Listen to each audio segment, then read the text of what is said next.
नमस्कार मित्रों। आज चंडीगढ़ से हमारे साथ देश के वरिष्ठ पत्रकार और संपादक अजय शुक्ला जी जुड़े हैं। अजय जी, आपका स्वागत है।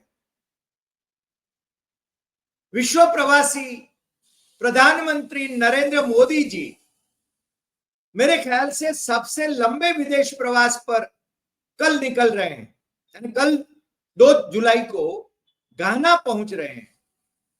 और घाना में लोकतंत्र इतना मजबूत है कि पिछली बार यानी दिसंबर 24 को में जब चुनाव हुआ वहां पर पार्लियामेंट का, उसके पहले की जो पार्लियामेंट थी, आपको ताजुब होगा कि दोनों पार्टी, सत्ता पार्टी और विपक्ष, दोनों को इक्वल वोट मिले थे, इक्वल सीटें मिली थी और एक इंडिपेंडेंट था। और वो बाकी वहां तोड़फोड़ जिस प्रकार से यहां पर ऑपरेशन लोटस हमारे विश्वगुरु कर रहे हैं, उस प्रकार वहां पर ऑपरेशन लोटस नहीं किया गया।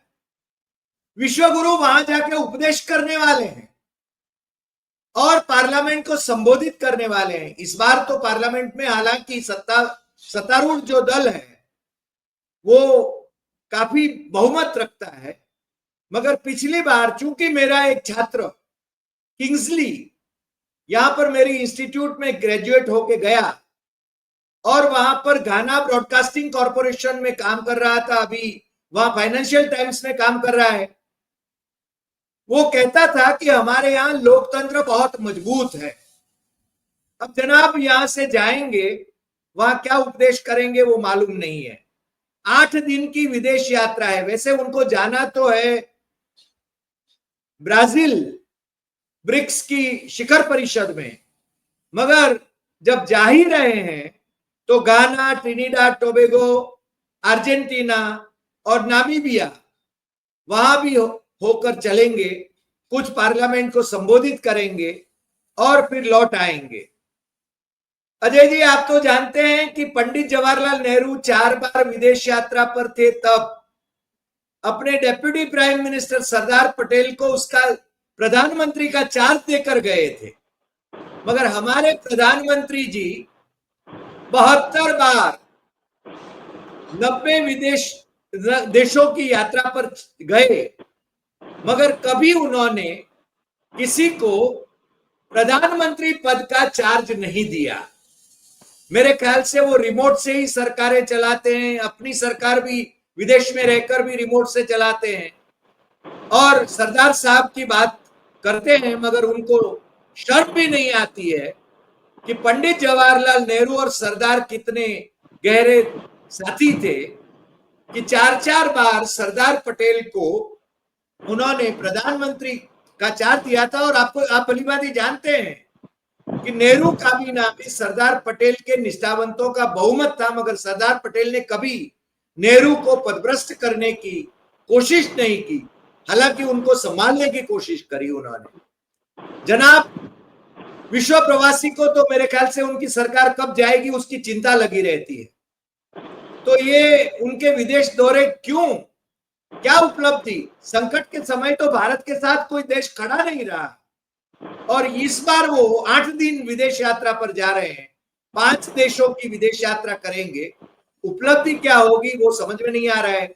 आप जरा हमारा ज्ञानवर्धन करें, दर्शकों का भी ज्ञानवर्धन करें, ऐसा हमारा अनुरोध है। नमस्कार देसाई साहब और सभी दर्शकों को हमारे बहुत बहुत नमस्कार।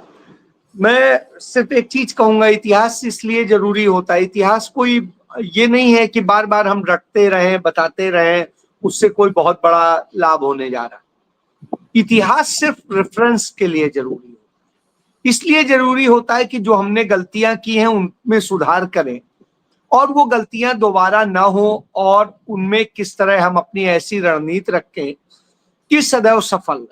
अब मैं उदाहरण इसलिए ये कह रहा हूं, हमें देखना होगा हमारा लोकतंत्र जब इस तरह संवैधानिक लोकतंत्र नहीं बना था, उस समय Pandit Nehru executive prime minister थे और उनकी एग्जीक्यूटिव सरकार थी और वह सरकार जो किसी संविधान से गवर्न नहीं हो रही थी, 1935 के जो इंडिया एक्ट था उसके तहत वो बनी हुई थी। अब आप देखिए, उस एक्ट के तहत जिसको चाहता गवर्नर जनरल 2 मिनट में कह देता तुम नहीं तुम प्रधानमंत्री, तुम नहीं तुम प्रधानमंत्री। पंडित जवाहरलाल नेहरू को प्रधानमंत्री का चार्ज दिया। उन्होंने उस जिम्मेदारी के साथ में अपने मंत्रिमंडल का चयन किया और चयन करके उसको शपथ दिलाई। उन्होंने अपने से कोई उन्हें रोक नहीं सकता था कि वो किसको क्या कर सकते। अब आप ये देखिए, उन्होंने सरदार वल्लभ भाई पटेल को अपना सेकेंड चीफ बनाया और ये नहीं पूरी पावर थी उनका। ये नहीं है कि पंडित नेहरू गृह मंत्रालय में कोई दखल देते हो। और आपके इत्तेफाक से अहमदाबाद प्रकाशन में ही जो नवजीवन प्रकाशन है उसी ने वो चिट्ठियों की किताब छापी है, जिससे पता चलता है कि पंडित नेहरू को भी कुछ कहना होता था तो रिक्वेस्ट लिखते थे उनको। ये नहीं कि प्रधानमंत्री कह दे रहे हैं और वो प्रधानमंत्री का गुणगान कर रहे हैं या कोई और कर रहा है, ये नहीं होता था। हर कोई अपना अपना काम करता था जिसकी जो ड्यूटीज थी।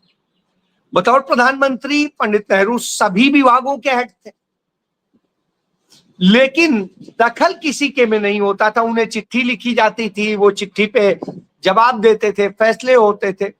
इस तरह एक सामूहिकता जो होती है कैबिनेट का होता है वो होता था। तो वो जब भी विदेश गए हर बार चार्ज सरदार वल्लभ भाई पटेल को दे के गए और डिजिग्नेट करके गए उस समय कि पीएम का पूरी तरीके से अधिकारों का पालन करें। जी। अब आप सोचिए, नरेंद्र मोदी 11 साल से प्रधानमंत्री हैं, बार बार अपनी पंडित नेहरू से तुलना करने की कोशिश करते हैं। हालांकि बड़े ईमानदारी से मैं कहूं, वो पंडित नेहरू के पांव की धोवन भी नहीं हो सकते। लेकिन जब आप उनसे तुलना करते हैं तो सोचिए कितना अपने आप को इसका मतलब दो चीजें होती हैं। हरि भाई, आप भी एडिटर रहे हैं देश के इतने बड़े ग्रुप के, और जब जाते होंगे निश्चित रूप से कोई news editor, senior news editor, executive editor किसी को चार्ज देके जाते होंगे। यही होता है, तरीका होता है कि उनकी अनुपस्थिति में वो देख रहा है जी। और आपको डर नहीं लगता है, क्योंकि आप में जब काबिलियत होती तो आपको डर नहीं लगता। मैं आपको बताऊं कि जिन दिनों मैं हिंदुस्तान अखबार का संपादक था दिल्ली में, तो कोई एक दिन मैं मीटिंग ले रहा था और मीटिंग के दौरान मैंने एक चीज कही अपने सारे साथियों से कि मुझे बड़ी खुशी होगी जिस दिन आप में से कोई आके क्लेम करे कि सर अब मैं एडिटर की इस कुर्सी पे बैठने के लिए ज्यादा योग्य हूं। यस। और मैं कसम खा के कह रहा हूं, उस समय मेरी मां जीवित थी, मैंने मां की कसम खा मैं कसम खा के कह रहा हूं कि मैं खुद मेल लिखूंगा कि ये शख्स मुझसे ज्यादा इसके योग्य है और आप इसके लिए कीजिए, रिकमेंड करूंगा। और आपको इत्तेफाक बताऊं, जब मैं आगरा से निकला तो आगरा में एडिटर कौन होगा मैंने नॉमिनेट किया था और आज वो हिंदुस्तान में वही एडिटर है। इसी तरह मैं चलते चलते मैं नाम इसीलिए बता दूं, मेरा जो डिप्टी न्यूज एडिटर था डीएनई था, उसको मैंने कहा था कि इसे एडिटर, तो उसे प्रमोट करके तो मैं ही आ गया था न्यूज एडिटर, और उसको रिकमेंड किया था इसे यूनिट देनी चाहिए। उसको उसी मेल पे एक्शन हुआ और अभी अलीगढ़ का वो एडिटर। इसी तरह कानपुर में जो एडिटर है त्रिपाठी, उसका भी मैंने ही किया था, वो है। तो ऐसे ही कुछ चीजें होती है कि ये मेरे अंदर क्षमता थी, हिम्मत थी कि मैं कहूं। मेरा एक वो करस्पॉन्डेंट था, सीनियर करस्पॉन्डेंट था, मैंने उसके लिए रिकमेंड किया कि ये स्पेशल करस्पॉन्डेंट बना करके इसे ब्यूरो चीफ बनाना चाहिए। उसे पटना भिजवा के आया मैं। तो उदाहरण मैं कुछ इसलिए दे रहा हूं कि जो करने चाहिए थे उसके लिए आप में तब ये हिम्मत होती है करने की, जब आप उस स्थिति में होते हैं कि आपको लगता है कि हाँ आपके अंदर है ये, कि आप उस जी। कंपटीशन को फेस कर सकते हैं। और जब आप कंपटीशन फेस नहीं कर सकते, यानी आप डरपोक है, तो आप कहेंगे नहीं नहीं ये नहीं होना चाहिए, ऐसे प्रिविलेज मिलना चाहिए, ये होना चाहिए, मैं कैसे दे दूं, मैं जाऊंगा तो कहीं कोई मेरी कुर्सी, कुछ लोग कुर्सियां बांध के जाते हैं साहब, वही नरेंद्र मोदी का हाल है कि कुर्सी बांध के जा रहे हैं, ना ना कोई और ना कहीं धोखे से बैठ जाए। मैं एक दिन अपने, मैं आपको बड़ी ईमानदार, मैं अपने कोविड के दिन थे, संसद भवन में प्रवेश नहीं था, सांसदों का भी उस समय बिल्कुल रिस्ट्रिक्टेड था। उसी समय मेरे भांजे ने मुझसे रिक्वेस्ट करी कि मामा वो मैं संसद नहीं देखा हूं, तो मैंने किसी को रिक्वेस्ट करी, उन्होंने कहा भाई साहब इस समय किसी को अलाउ नहीं हो रहा है, और ओम बिरला से यदि आप बात कर रहे हैं तो वो, तो मैंने कहा यार मैं उनसे तो बात नहीं करूंगा। तो फिर मैं अब नाम नहीं ले रहा हूं उस ऑफिशियल का, वहां का एक बहुत सीनियर ऑफिशियल था, तो उससे मैंने कहा कि ऐसे ऐसे, उसने कहा अजय भाई संभव तो नहीं है, लेकिन मैं कुछ करता हूं, बताता हूं आपको 1 घंटे में। 1 घंटे बाद उसका कॉल आया, उसने कहा देखिए मैं आपको किसी को नहीं अलाउ कर पाऊंगा, मैं एक तरीका करता हूं, मेरा एक ऑफिस इस जगह कैंपस के बाहर भी है, मेरी गाड़ी यहां से निकलेगी, उस कैंपस के बाहर वाले रोड के दूसरी तरफ वाले ऑफिस में जाएगी, आप क्या करिए अपनी गाड़ी से वहां बच्चों को लेके पहुंच जाइए, और वहां अपनी गाड़ी खड़ी करके हमारी गाड़ी में बैठ के अंदर आ जाइए। हम सब उस गाड़ी से बैठ के अंदर गए, और अंदर जाने के बाद में उसने डायरेक्टर को कॉल किया कि मेरे पास आ जाइए। डायरेक्टर को उसने कहा देखिए किसी और के साथ भेजेंगे तो प्रॉब्लम हो, तो डायरेक्टर खुद एक एक जगह लेके घुमाया, और घुमाने के बाद में भांजन का मामा यहाँ पे मोदी जी का कहाँ है, तो उसने कहा वो है और ऐसे ऐसे, तो वहां हमने कहा भाई दिखवा दो वो भी, तो उसने दिखवा दिया। तो उसके बाद में वहां वो उनकी कुर्सी में जो है भांजा बैठ गया इत्तेफाक से। तो मैं फोटो है मैं आपको भेज दूंगा है। वो बेचारा डायरेक्टर इतना परेशान हो गया, कहा कहीं सीसीटीवी की फुटेज लीक हो गई, कहीं कुछ पता चल गया, मैं तो मर जाऊंगा। अरे मैंने कहा बच्चा है यार बैठ गया, अब क्या बताएं। तो मैं ये बताऊं इतना डर है, जबकि ऑफिस में नहीं थे, कोई नहीं था, आ नहीं रहा था, अरे क्या फर्क था। आप सोचिए उसने मुझे अपने डर को दर्शाया, मैं वो है जानता हूं। तो नरेंद्र मोदी असल में इतने डरते हैं, उन्होंने यह डर का माहौल बना रखा है कि कोई भी व्यक्ति वहां पर इस तरह से कि हाँ कहीं पीएमओ में घुस ना जाए। पीएमओ के अंदर आपको एक चीज बताऊं, किसी भी आपके जो तमाम मित्र भी मिनिस्टर हैं, पूछिएगा पीएमओ में मिनिस्टर अंदर जब पीएम के रूम में जाता है ना, तो उसके मोबाइल और वो मिनिस्टर्स तक के बाहर रखवा लिए जा रहे हैं। अब आप सोचिए मिनिस्टर्स से भी अपने इतना डर है भाई, इतना जो असुरक्षित महसूस करता हो खुद को, कल्पना से परे। तो यह हालत है आज, इस हालत में और क्या कहेंगे, तो अब इससे ज्यादा और मैं कुछ कह नहीं सकता। बीच में एक क्षण के लिए रोक रहा हूं, मैं दर्शकों को बताना चाहता हूं, ये अजय जी हैं जो कि पहले जब नरेंद्र मोदी जी उनकी बाइक पर पीछे बैठ के घुमा करते थे, और उनके बहुत अच्छे रिश्ते भी रहे हैं उनसे, मगर नरेंद्र मोदी जब प्राइम मिनिस्टर बन जाते हैं, हम तो हमेशा कहते हैं कि नरेंद्र मोदी अपने ही मित्र हैं और अपने ही दुश्मन हैं। वो खुद ही कैपिटल आई है, उसके सिवा और कुछ नहीं है। मगर आपने ठीक ही उनका यानी एक उदाहरण दिया। मगर विदेश में जाने का उनको इतना मोह क्यों है, और विदेश जाते हैं तो दूसरे को नॉमिनेट क्यों नहीं करते? मैं ये बात खुद आज तक हरि भाई नहीं समझ पाया कि आखिर इतना मोह क्यों है विदेश जाने का। क्योंकि देखिए, ऐसा तो है नहीं कि वो प्रधानमंत्री बनने के बाद ही जा रहे हैं।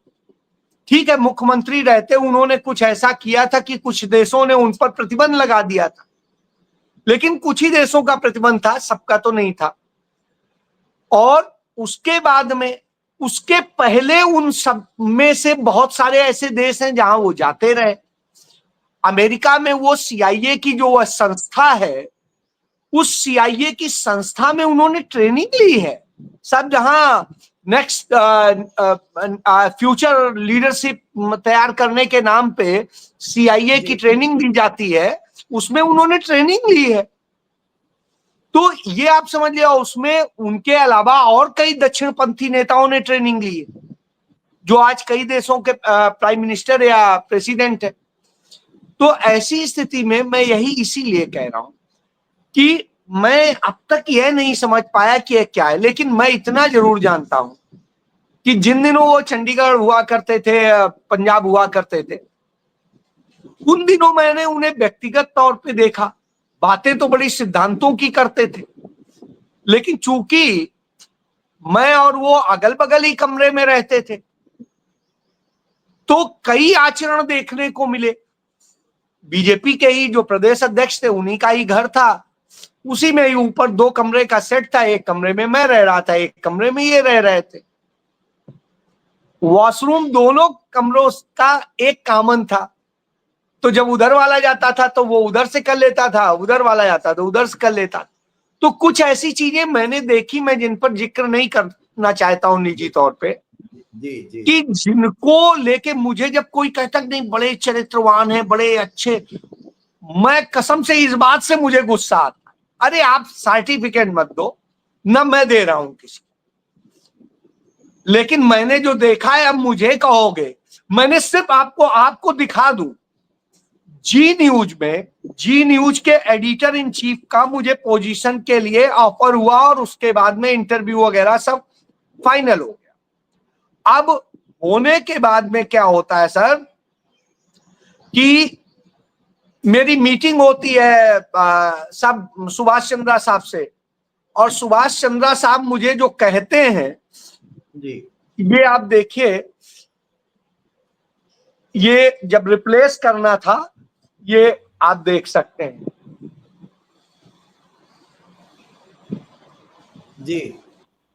जी मीडिया में ये, as discuss you first round of interaction with the scheduled with mister ये AVP HR Zee news, please find इतने। पोजीशन क्या है, एडिटर इन चीफ। अब आप ये समझ लीजिए, मैं ये उदाहरण आपको इसलिए दे रहा हूं, मैं हवा में कोई बात नहीं करता हूं, एक एक चीज के सबूत मैं आपको पहले कहा हूं कि रखता हूं जी। तो साहब, जब मेरी मीटिंग हुई उनसे फाइनल, जब ज्वाइनिंग को लेके, उन्होंने मुझे एक चीज कही, मोदी जी को मैं भगवान का अवतार मानता हूं। उस समय वो राज्यसभा सदस्य, हाँ, सुभाष चंद्रा। तो और वही उस समय सुभाष चंद्रा ने बाद में अनुभव किए, राजस्थान से मैं हारे। इसीलिए कह रहा हूं, उस समय वो राज्यसभा सदस्य थे, तो उन्हें लग रहा था कि हाँ, अब समझ सकते हैं आप, जैसे पिछले जिस इंस्टीट्यूशन में इंडिया न्यूज का मैं चीफ एडिटर था, वहां का जब एडिटर इन चीफ था, तो अब आप ये सोचिए, वो भी अब उन्हीं सुभाष चंद्रा की जगह उन्होंने अवतार मान लिया, और वो जो है राज्यसभा सदस्य हो गए उसी सीट पर, सेम सीट पर। जी तो और अजय शुक्ला अप्रिय लगने लगे।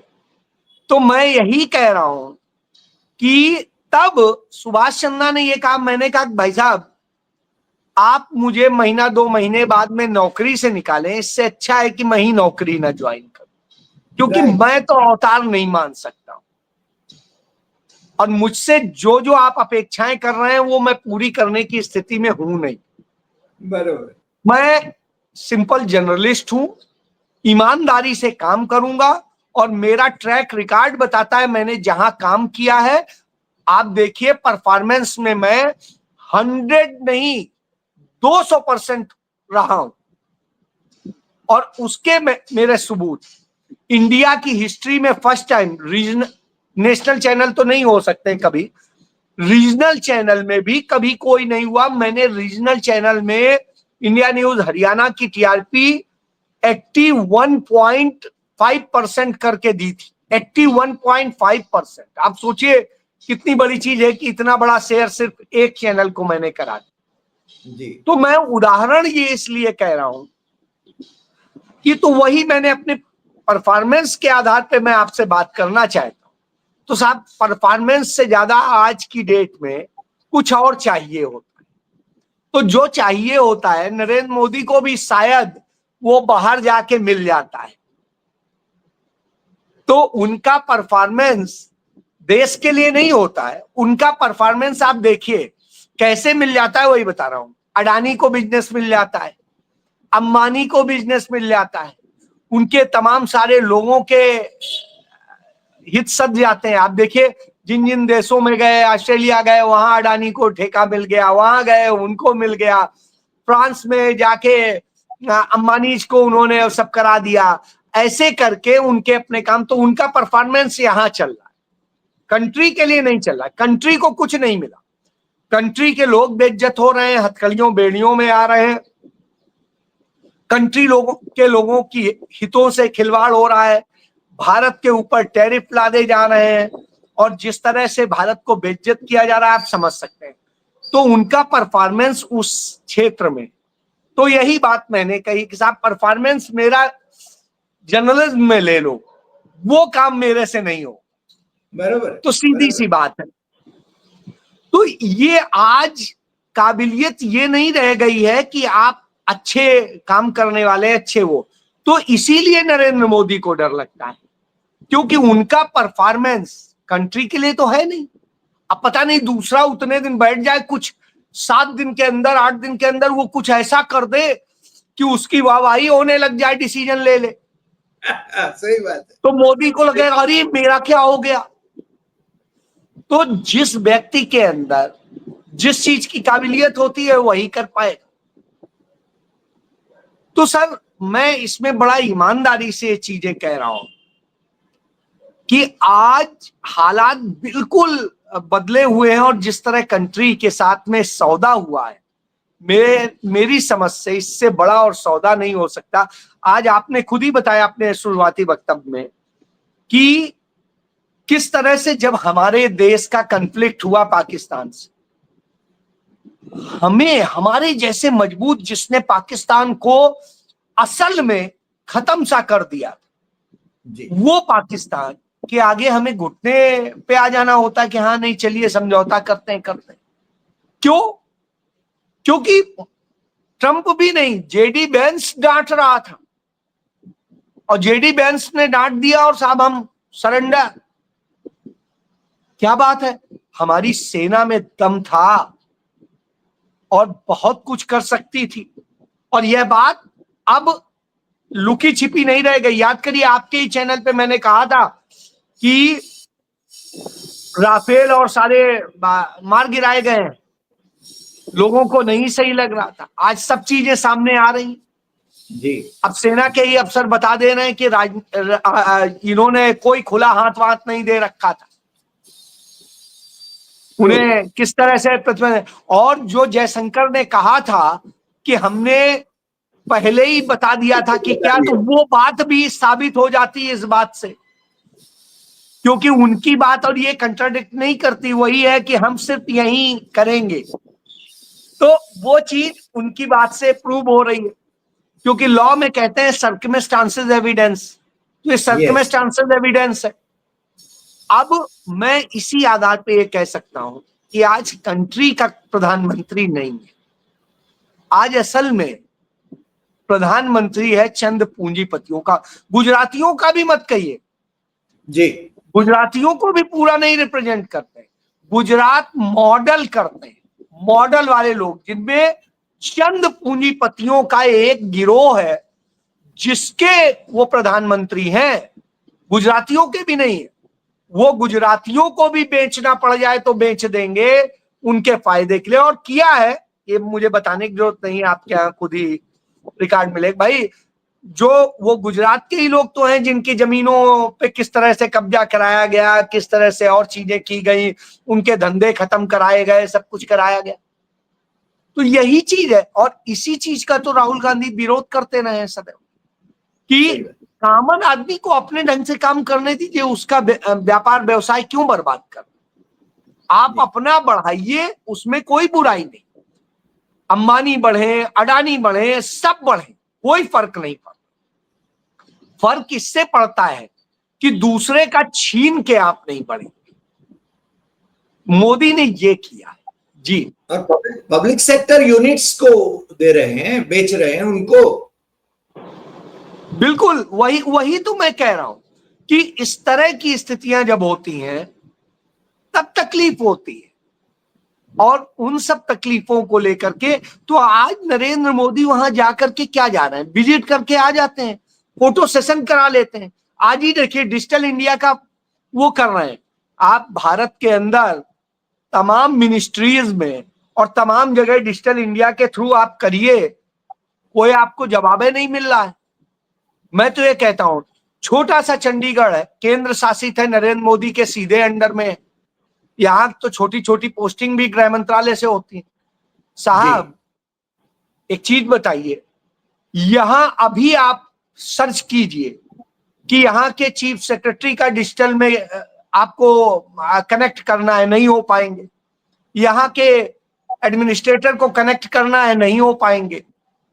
यहाँ के तमाम प्रशासन के विभागों का, अरे इतना सा शहर भी नहीं है असल में, इतना छोटा है चंडीगढ़, उसके बावजूद यह स्थिति। और आपको याद होगा चुनाव प्रचार में क्या कहा था, मिनिमम गवर्नमेंट मैक्सिमम गवर्नेंस, और स्थिति यह है चंडीगढ़ सिटी में 4 जो है होते थे आईएएस अफसर, और कुल मिला के 5 आईएएस अफसर होते थे, और उसके अलावा 4 आईपीएस अफसर होते थे।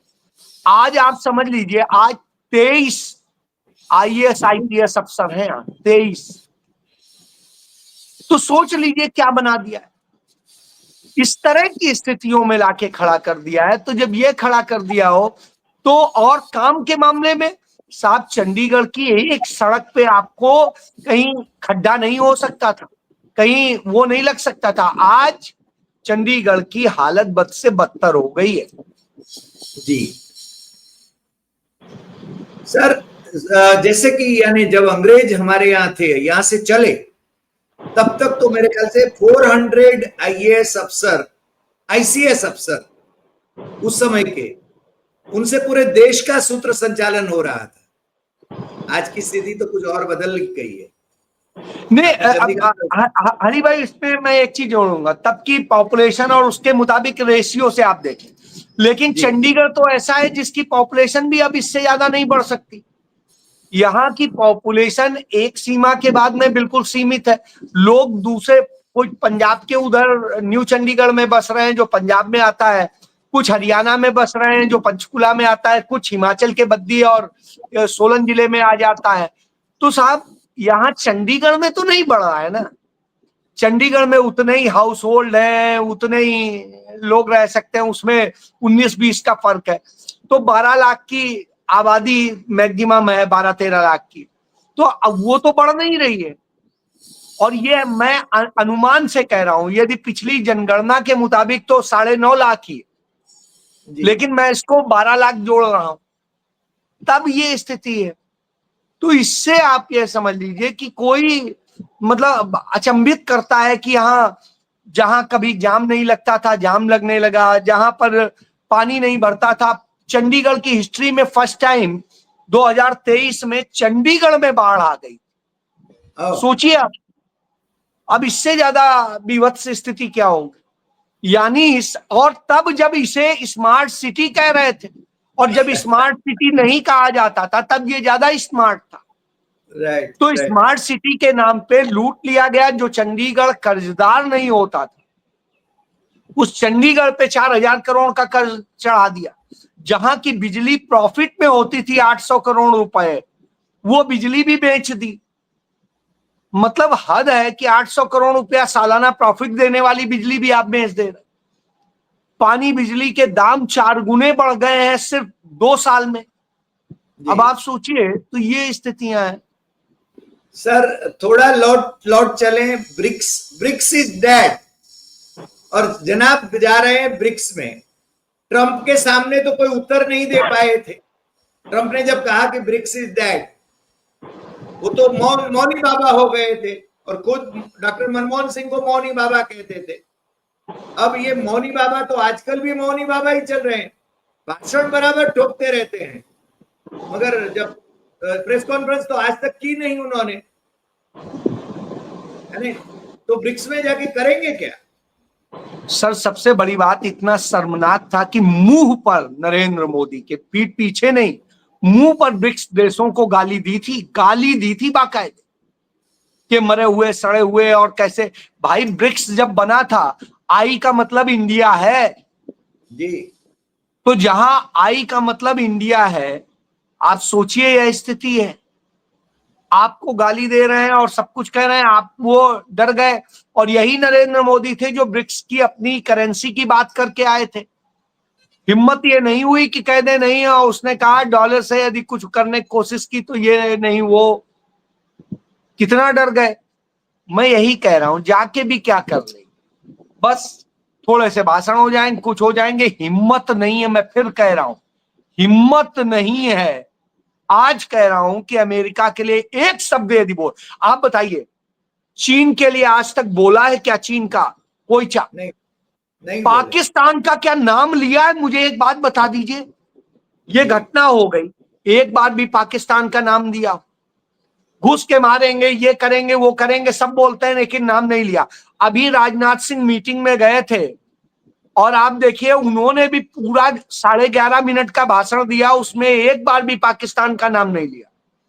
पड़ोस से आतंकवाद, पड़ोस से, तो पड़ोस में तो 8 देश हैं, आप बताओ 8 देश में कौन से देश से? यह स्थिति है। आप नाम लेने से डर रहे हैं, और वो खुल के नाम लेके कह रहा है कि भारत ऐसा है। भारत को आतंकी देश बता रहा है वहां का, उसमें कि बलूचिस्तान में भारत ये सब करा रहा है। अभी जो फिदाइन हमला हुआ उसको भारत का ही उसने कहा कि भारत ने आतंकी हमला कराया, यानी आतंकी आपको बता दे रहा है। तो अब आप सोच लीजिए क्या, वो आपको आतंकी बता रहा है। जी जी। तो यह स्थिति है। तो आप कौन सी, आप कोई चीज नहीं, आप डोजियर नहीं दे पाए कि भारत के अंदर जो आतंकी हमले हुए उनका ये पाकिस्तानी कनेक्शन है, आप दे ही नहीं पाए। आपने जो फोटो जारी की, आप ही ने कहा कि नहीं वो फेक है। साहब 2 महीने बाद आप उसे कह रहे हैं फेक है, तो 2 महीने जो आपके इतने पूरे सांसद देश दुनिया भर में घूमे, वो कौन सी फोटो दिखा के आए भाई? Fake photo? या आप डर गए कि विड्रॉ कर लिया? दोनों चीजें। जी जी। अजय जी, आज मेरे ख्याल से मोदी जी के डरे हुए क्यों हैं, उस पर आपने काफी अच्छा विश्लेषण किया। विदेश यात्रा का मोह उनका, तो वो जब प्रचारक थे तभी से है।